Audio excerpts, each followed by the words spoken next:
지난 주일에 예정론에 대해서 말씀을 살펴보았습니다. 오늘은 자유의지에 대해서 생각을 해보려고 합니다. 예정론을 얘기할 때는 꼭 자유의지를 같이 얘기를 해야 됩니다. 그래야 사고의 균형을 취할 수가 있기 때문입니다. 30절 보면 그런즉 우리가 무슨 말을 하리요 의를 따르지 아니한 이방인들이 의를 얻었으니 곧 믿음에서 난 의요. 이방인들이 구원을 받은 것은 그들이 믿었기 때문이라고 말씀합니다. 32절에는 어찌 그러하냐 이는 그들이 믿음을 의지하지 않고 행위를 의지함이라 부딪힐 돌에 부딪혔느니라. 이스라엘이 구원받지 못한 것은 믿음을 의지하지 않았기 때문이라고 합니다. 그러면 지난주 말씀을 기억하시는 분들은 당장에 의문이 생기시죠? 지난주에 누군가가 구원받는 것은 왜라고 했습니까? 하나님이 그 사람을 구원받도록 예정했기 때문에 받는다고 했습니다. 구원받지 못한다면 하나님이 그 사람을 구원받지 못하도록 예정했기 때문에 구원받지 못하는 것이라고 했습니다. 구원을 받느냐 못 받느냐는 전적으로 하나님의 예정에 속했느냐 아니냐에 달려있다고 했습니다. 그런데 오늘 말씀 보니까 구원받지 못하는 것은 그들이 믿지 않았기 때문에 그런 것이고 구원받는 것은 그들이 믿었기 때문에 그런 것이다 라고 말씀을 하면 지난주 말씀과 말이 다르지 않습니까? 서로 상충되는 것 같습니다. 그것이 예정과 자유의지 사이에서 발생하는 모순의 문제입니다. 오늘은 그것을 좀 같이 생각을 해보려고 합니다. 인간은 누구나가 다 자유의지를 가지고 있습니다. 아침에 출근할 때에 양재대로로 갈 것인지 강변대로로 갈 것인지 그건 자기 자유입니다. 전적으로 자기가 선택을 하면 됩니다. 제가 지금 설교를 20분만 할 수도 있고 30분을 할 수도 있습니다. 제 자유입니다. 집에서 예배 드리는 분들은 계속 예배를 드릴 수도 있고 유튜브를 지금 꺼버릴 수도 있습니다. 전적으로 여러분의 자유입니다. 인간은 순간순간마다 자기 자유의지로 행동을 하는 것이고 그것을 막을 수 있는 것은 아무것도 없습니다. 만약에 인간에게 그런 자유가 없다고 해보십시오. 자기가 자유롭게 행동하지 못하고 모든 것이 미리 세팅되어 있는 그대로만 움직인다고 해보십시오. 그러면 그건 인간이 아니지요. 로봇에 불과합니다. 하나님은 인간을 로봇으로 창조하지 않았습니다. 모든 것을 자기 자유의지를 가지고 마음대로 행동하고 거기에 따른 책임도 자기가 지고 하는 자율적인 존재로 만드셨습니다. 그것이 인간이 하나님의 형상대로 창조함을 받았다는 말의 의미이기도 합니다. 하나님께서 자유롭게 움직이시는 그런 신이듯이 우리도 하나님을 본받아서 자기 자유의지를 가지고 자유롭게 행동합니다. 그것은 예정에 관계해서도 다르지 않습니다. 하나님께서 예정해 놓았다고 해서 우리가 자유롭게 움직일 수 없는 것은 아무것도 없습니다. 그러면 이제 큰 의문이 생기시죠. 모든 것은 하나님 예정해 놓은 대로 된다고 하면서 또 한편으로는 우리는 마음껏 자유롭게 자유의지로 행동할 수 있다고 하면 양자가 서로 모순되지 않습니까? 예정론도 맞고 인간이 자유의지를 가진 것도 맞다 하면 그 양자가 어떻게 둘 다 맞을 수가 있습니까? 모순되는 것 같습니다. 마치 따뜻한 아이스 아메리카노 그런 말과 같습니다. 한편으로는 따뜻하다고 하고 한편으로는 아이스 아메리카노라고 하면 그 말이 서로 양립할 수가 없듯이 한편으로는 모든 것은 예정대로 된다고 하고 한편으로는 우리는 마음껏 자유의지로 행동할 수 있다고 하면 그게 서로 양립할 수가 없는 것 같습니다. 자, 그것은 신학적으로 풀기 어려운 난제 중의 난제입니다. 그래도 오늘 한번 최대한도로 설명을 해보겠습니다. 반지의 제왕 소설을 예를 들어 볼게요. 주인공 프로도는 절대 반지를 파괴해야 된다는 사명을 띠고 이제 머나먼 여정을 떠납니다. 천신만고 끝에 그 반지를 불 속에 던져 넣어서 파괴시키고 세상을 구해냅니다. 자, 그러면 반지를 파괴한 것은 프로도입니까? 아니면 그 소설을 쓴 작가입니까? 프로도입니까? 작가입니까? 오늘은 약간 골치가 아플지 모르는데 그래도 집중해서 잘 들어보십시오. 답은 둘 다입니다. 소설 속에서 그 반지를 파괴한 것은 프로도입니다. 프로도가 자기 자유의지로 고생하면서 반지를 파괴했습니다. 그런데 더 높은 차원에서 보면 작가가 반지를 파괴하는 쪽으로 소설을 썼기 때문에 반지가 파괴되는 것입니다. 그래서 프로도가 파괴했다고 해도 맞고 작가가 반지를 파괴했다고 해도 맞습니다. 자, 그러면 이렇게 이제 물어볼게요. 고3 학생이 연대를 갈까 고대를 갈까 고민하다가 고대를 갔습니다.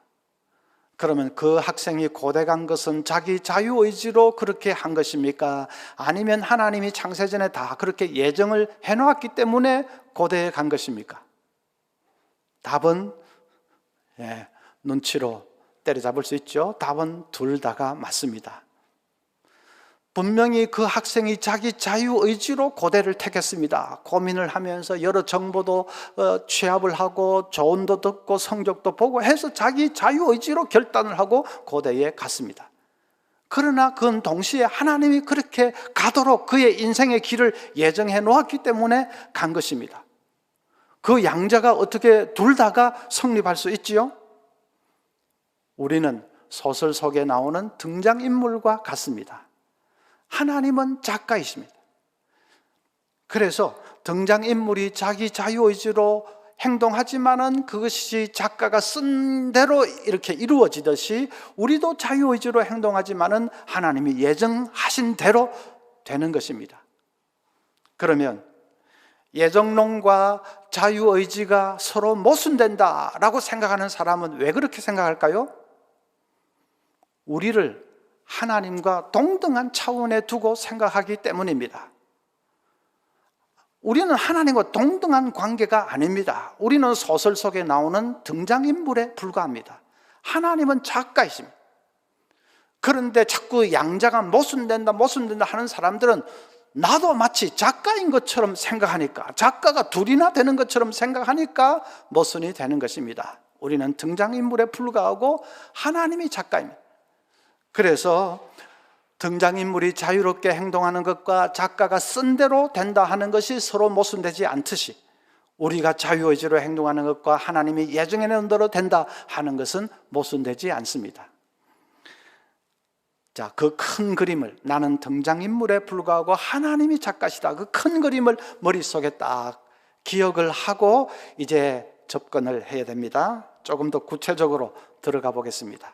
예정론과 자유의지와의 관계를 이해할 때의 핵심은 시간입니다. 키가 되는 것은 시간입니다. 하나님은 시간을 초월해 계십니다. 하나님은 시간에 얽매이지 않습니다. 시간을 창조한 창조주이시기 때문에 하나님은 시간에 얽매이지 않습니다. 그래서 하나님은 과거, 현재, 미래를 자유자재로 왕래할 수 있습니다.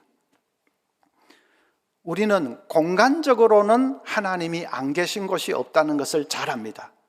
그래서 하나님 어디든지 다 계신다 하는 것을 좀 유식한 말로 하나님은 무소부재하신다 그러지 않습니까? 공간적으로 어디든지 다 계신다는 건 잘 알고 있는데 하나님은 시간적으로도 어디든지 다 계신다는 것은 생각을 못할 때가 많습니다. 그런데 시간적으로도 하나님은 안 계신 것이 없고 과거, 현재, 미래를 자유자재로 왕래하실 수 있습니다. 우리는 죽었다 깨도 인간은 그럴 수가 없지요. 우리가 과거로 돌아가고 미래로 가고 이런 것은 공상과학 영화에서나 있는 것이지 인간은 죽었다 깨도 그럴 수 없습니다. 그러나 하나님은 그러실 수 있습니다. 시간의 창조자고 시간을 초월해 계시기 때문에 그렇습니다. 그것을 염두에 두고 이제 제가 제 얘기를 해보겠습니다. 제가 목사가 되어서 목회를 하는 것은 하나님 뜻이고 하나님이 창세전에 그렇게 되도록 예정을 해놓으신 것입니다. 그런데 제가 대학을 졸업하고 신학교를 갈까 말까 결단을 못하고 고민을 하고 있습니다. 하나님이 그걸 보시고는 안 되겠다 해서 창세전으로 돌아가셔서 저의 어머니가 저를 위해서 기도를 하도록 예정을 하십니다. 어머니 기도하는 것에 내가 감동을 받아서 이제 신학교 가도록 결심하도록 그렇게 하나님 창세전으로 돌아가서 어머니가 기도를 하도록 예정을 하십니다. 그리고 현재에 와서 보니까 어머니가 기도할 마음이 별로 없습니다. 그래서 하나님 다시 창세전으로 돌아가서 우리 가정이 경제적으로 완전히 실패하도록 예정을 하십니다. 그 실패 때문에 어머니가 세상 미련 다 버리고 이제 자식 아들 이 목사 되게 해달라고 기도하도록 그렇게 하나님이 우리 가정이 실패하도록 예정을 하십니다. 그리고 현재에 돌아와서 보니까 가정이 실패할 것 같지가 않습니다. 아버지 사업이 나날이 잘 되기만 합니다. 하나님이 다시 과거로 돌아가셔서 아버지가 친구 꼬임에 빠져가지고 재산 다 날리도록 예정을 하십니다.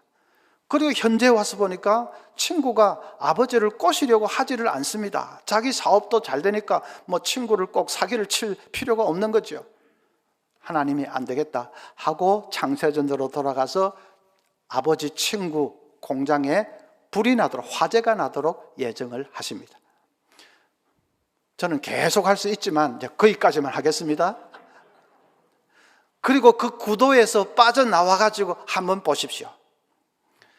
아버지 친구가 공장에 화재가 나고 그것 때문에 쫄딱 망해가지고 할 수 없이 저희 아버지를 이제 꼬시게 되고 아버지는 그 꼬임에 넘어가서 사기꾼 그 꼬임에 넘어가서 재산 다 날리고 이제 빈털터리가 되니까 어머니가 그냥 세상 미련 다 버리고 자식 목사 되게 해달라고 기도하고 그 기도 보고 내가 마음에 감동을 받아서 신학교 가서 목사 되고 그건 창세전에 예정된 것입니다.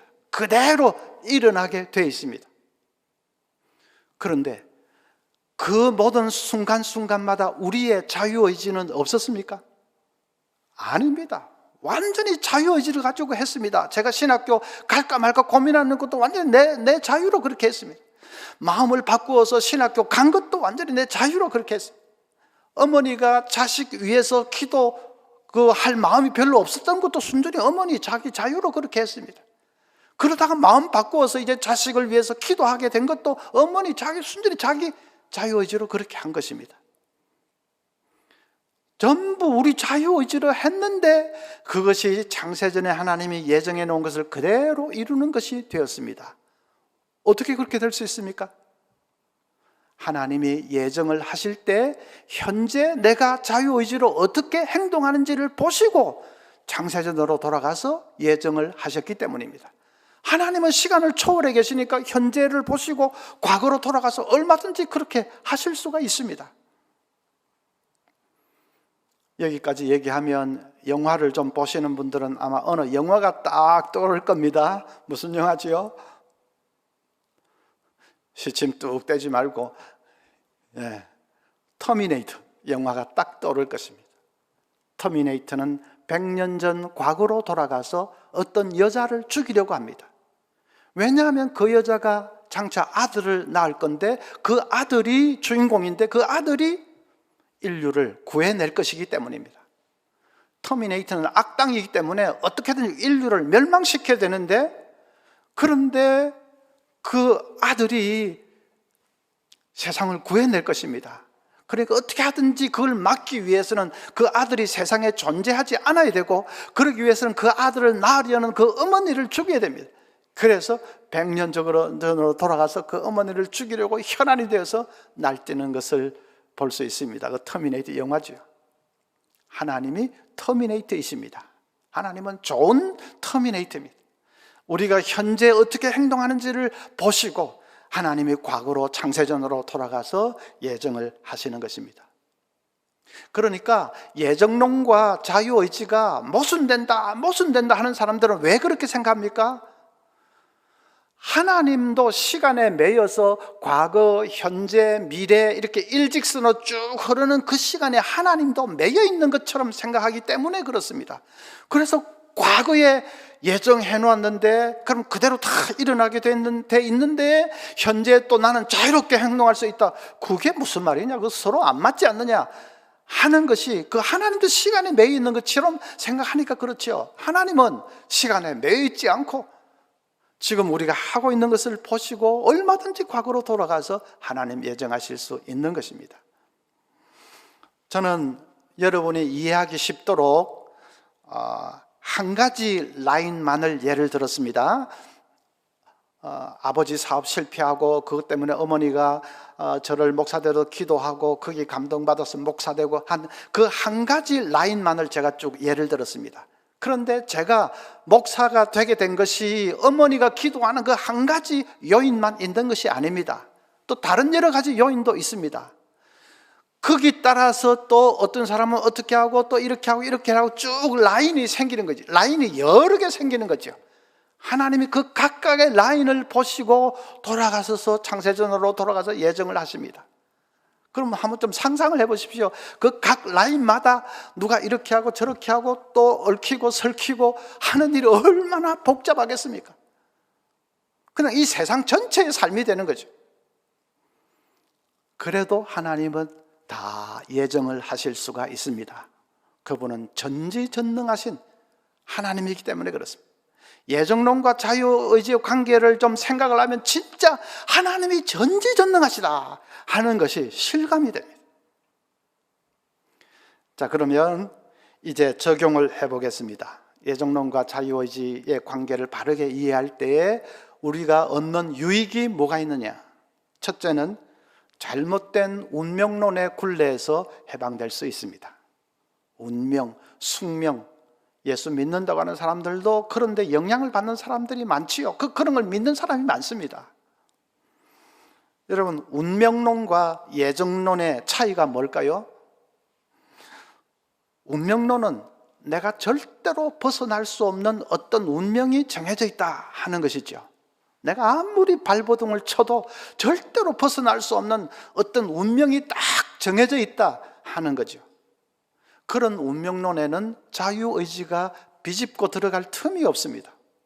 왜냐하면 내가 아무리 노력하고 아무리 애를 써도 바꿀 수 없는 운명이 딱 정해져 있다고 하면 그럼 내가 자유의지를 가지고 있다는 것이 아무 의미가 없지 않습니까? 그러나 예정론은 다릅니다. 예정론도 내 길이 정해져 있다 하는 것은 마찬가지인데 그러나 그 정해져 있는 것이 하나님이 내가 자유의지를 가지고 행동하는 것을 보시고 정하신 것입니다. 그러니까 예정론에 있어서는 내 자유의지가 어떤 면에서는 더 중요하다고 할 수 있습니다. 내 자유의지가 내 인생의 길에 더 큰 영향을 미쳤습니다. 만약에 운명론대로 하면 우리는 전도할 필요가 없습니다. 전도 안 해도 천국 가도록 운명 지어져 있는 사람은 어떻게든 천국 갈 테니까요. 전도를 해도 지옥 가도록 운명 지어지는 사람은 결국은 지옥 갈 거니까요. 그러니까 애써서 전도할 필요가 없는 거죠. 기도도 할 필요 없습니다. 기도를 안 해도 일어나도록 운명 지어져 있는 일이라면 일어날 거니까요.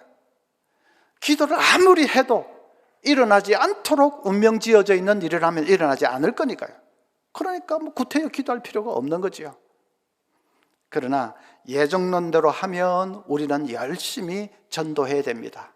왜냐하면 우리가 현재 전도하는 것을 보고 하나님이 창세전으로 돌아가서 그 사람이 구원받도록 예정을 하셨기 때문입니다.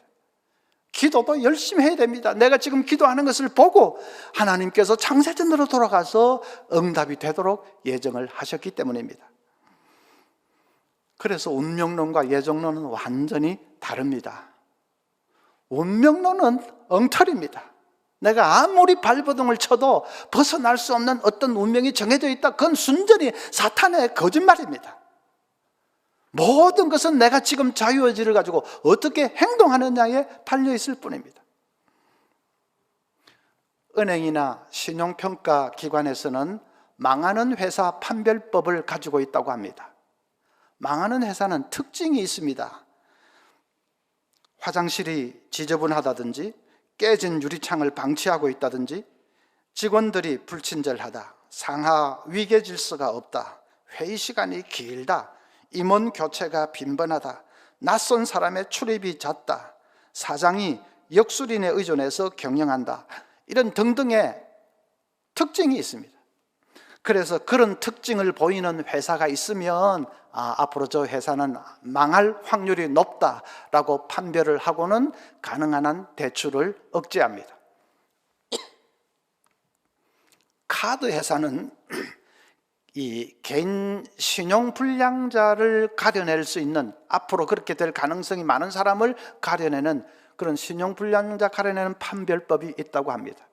왜냐하면 신용 불량자가 되는 사람들은 어느 정도 공통점이 있습니다. 자기 관리를 잘 못한다든지 낭비벽이 심하다든지 은행이나 이 사고방식에 뭔가 조금 문제가 있다든지 그런 공통점을 가진 경우가 많습니다. 그래서 그런 특징을 보이는 사람이 있으면 카드 발급을 가능한 한 억제를 합니다. 여러분, 망하는 회사 판별법이나 신용불량자 판별법, 그런 것을 판별할 수 있는 근거가 되는 것이 뭐겠습니까? 그 근거가 뭐겠습니까? 지금을 보면 미래를 알 수 있다, 그거죠.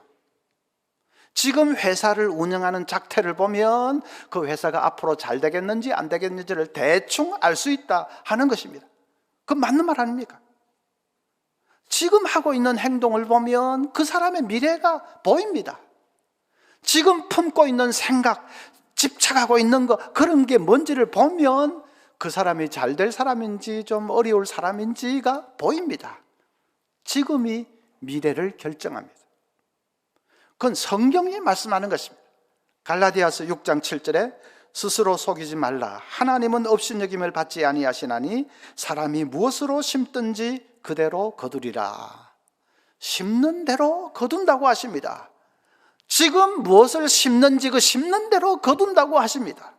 다른 것은 없습니다. 지금 내가 하고 있는 행동이 그래서 중요한 것입니다. 지금 내가 품고 있는 생각이 중요한 것입니다. 그것이 나의 미래를 결정하기 때문입니다. 내가 바꿀 수 없는 무슨 정해진 운명, 그런 것은 없습니다. 모든 것은 지금 내가 뭘 하고 있느냐, 무슨 생각을 하고 있느냐, 그런 것에 따라서 얼마든지 달라질 수 있는 것입니다. 며칠 전에 미국의 전설적인 홈런왕 행크 아론이 별세했습니다. 야구팬은 물론이고 미국 전역이 추모의 물결에 휩쓸렸습니다. 바이든 대통령도 자기 트위터에 그는 편견의 벽을 깬 미국의 영웅이었다, 그렇게 추모의 글을 남겼습니다. 여러분 혹시 아시겠는데 행크 아론은 흑인입니다. 흑인. 1970년대 백인들의 동무대인 그 미국 프로야구에 흑인이 뛴다는 것은 정말 험난한 가시밭길입니다. 행크 아론도 엄청난 인종차별에 시달렸습니다. 그 당시에 백인들의 우상은 단연 베이브 루스입니다. 행크 아론이 베이브 루스의 그 홈런 기록에 단 한 개 차로 다가섰을 때 완전히 백인들이 그냥 죽이겠다고, 행크 아론은 이 죽이겠다는 이 살해 협박 편지를 100만 통 넘게 받았습니다.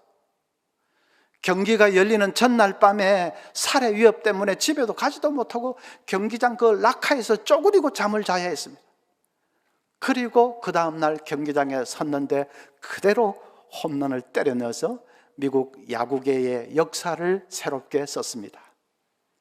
새로운 홈런 왕으로 등극한 후에 인터뷰를 하는데 기자가 그 무시무시한 협박과 압력 속에서 어떻게 그렇게 침착함을 유지할 수 있었습니까? 행크 아론이 이렇게 답했습니다. 타석에 섰을 때 천사들에게 둘러싸인 채 하나님이 내 어깨에 손을 올리고 있다는 느낌을 받았습니다. 아무것도 날 위협할 수 없다고 믿었습니다.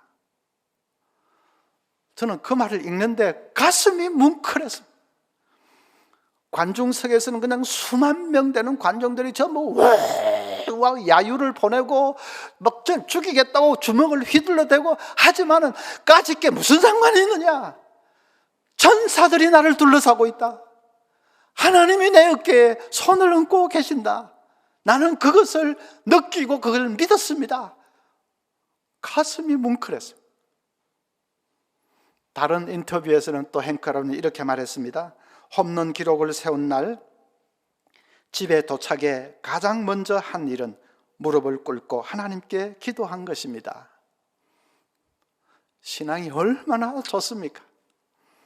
그는 나는 흑인인데 이걸 어떻게 하겠냐고, 이 검은 피부를 어떻게 할 수 없지 않느냐고, 이 내 운명인데 하면서 주저앉지 않았습니다. 사람들이 저렇게 나를 미워하고 그냥 죽이겠다고 저렇게 하는데 이게 내 운명인데 이걸 내가 어떻게 벗어날 수 있겠느냐고, 그러면서 좌절하고 절망하고 그렇게 하지 않았습니다. 하나님이 내 어깨에 손을 얹고 계신다. 그것을 믿고 그는 담대하게 나아가서 홈런을 때려냈습니다. 그냥 운명을 뛰어넘었습니다. 여러분, 운명이라는 것은 없습니다. 내가 아무리 발버둥 쳐도 벗어날 수 없는 어떤 그런 건 없습니다. 우리 집에 팔자가 숙명이 그런 것은 없습니다. 지금 내가 어떻게 하느냐가 내 미래를 결정할 뿐입니다. 지금 내가 무엇을 심느냐가 그것이 미래를 결정할 뿐입니다. 내가 자유의지를 가지고 지금 하고 있는 그것을 하나님이 보시고 축복하시면 그것으로 끝입니다. 다른 것은 없습니다. 그래서 지금이라는 이 시간에 최선을 다하시기를 바랍니다. 지금이 바로 나의 미래라는 것을 기억을 하면서 최선을 다하시기를 바랍니다. 또 한 가지는 무한한 기도의 능력 안에서 살 수 있습니다. 여러분, 임신 5개월 된 사람이 지금 와서 딸 달라고 기도하면 될까요? 안 될까요? 제가 언젠가 얘기를 했지요. 임신 5개월 되면 지금 뱃속에서는 딸이든 아들이든 다 결정이 돼 있을 텐데 지금 와서 딸 달라고 기도해도 될까? 됩니다. 왜냐하면 내가 지금 기도하는 그 간절한 기도를 보시고 하나님이 5개월 전으로 돌아가서 잉태가 될 때에 딸이 되도록 하시기 때문입니다. 딸이 아니고 아들이라면 딸이 하나님 뜻이 아니기 때문에 그렇게 됐겠죠. 그러나 하나님이 그 기도를 들으신 것은 분명합니다. 5개월 전에 잉태될 때에 딸이 착상이 됐다면 5개월 후에 지금 내가 하는 그 기도를 들으시고 하나님이 그렇게 하신 것입니다. 5개월 전에 잉태할 때 아들이 착상이 되었다면 지금 내가 하는 기도를 하나님 들으시기는 들었지만은 그것이 딸이 하나님 뜻이 아니기 때문에 그렇게 한 것입니다. 딸이든 아들이든 내가 지금 하는 기도가 잉태할 때에 영향을 미쳤다는 것은 분명한 일입니다. 여러분, 건강을 위해서 열심히 기도하시죠. 하나님, 제가 하나님 일을 해야 됩니다. 저를 건강하게 좀 붙들어 주세요. 늘 기도하십니다. 그 간절한 기도를 들으시고 하나님이 한 달 전에 여러분 직장에 코로나가 확 퍼졌을 때 여러분이 감염되지 않도록 하셨습니다. 여러분, 그런 거 전혀 모르셨죠? 전혀 모르시는데 사실은 한 달 전에 직장에 확진자가 나왔을 때 여러분도 걸릴 위기에 있었습니다. 걸려야 됩니다. 그런데 걸리지 않은 것은 한 달 후에 내가 필이 와서 간절히 기도하는 그 기도를 들으시고 하나님이 한 달 전으로 돌아가서 걸리지 않게 하신 것입니다. 지금은 잘 모르겠죠. 천국 가면 다 알게 될 것입니다. 12월 달에 우리 직장에 확진자가 팍 퍼졌을 때 나도 걸릴 수밖에 없었는데 1월 달에 내가 하는 기도를 하나님이 들으시고 나를 걸리지 않게 하셨구나. 천국 가면 그걸 보게 될 것입니다. 혹시 이 자리에 과학자나 물리학자나 그런 분이 계시면 지금 제가 하는 이 얘기를 훨씬 더 잘 이해할 수 있을 겁니다.